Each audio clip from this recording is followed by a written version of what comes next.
Crédit Agricole Friuladria si è aggiudicata fino al 2023 il servizio di tesoreria di Avepa, l'agenzia veneta per i pagamenti in agricoltura. La firma della nuova convenzione è avvenuta a Padova. È la conferma di un rapporto avviato nel 2009. Nel solo 2017 i contributi erogati da Avepa attraverso Crédit Agricole Friuladria ammontano ad oltre 600 milioni di euro. In un decennio la banca ha erogato per conto di Avepa circa 6 miliardi di euro di contributi in agricoltura.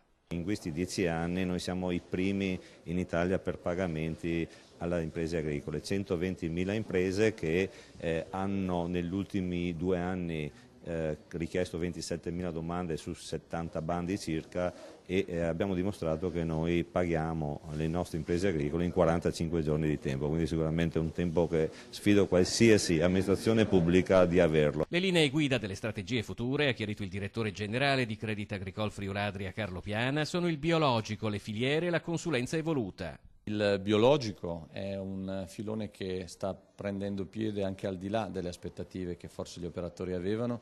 Per quanto riguarda invece le filiere è un approccio che il Crédit Agricole mantiene da sempre, perché occorre conoscere il prodotto da quando viene prodotto appunto a quando arriva sulla tavola dei consumatori. L'ultimo punto, che è quello su cui stiamo investendo di più, è quello di portare il globale al locale, cioè di portare di fronte al nostro cliente la competenza di un gruppo che è uno dei 10 più grandi al mondo e che è nato con l'agricoltura. Attraverso un sistema esperto si ha quindi la possibilità di testare subito la sostenibilità e la finanziabilità del proprio progetto. Le modalità del sistema messo a punto in Veneto sono diventate un esempio in Italia.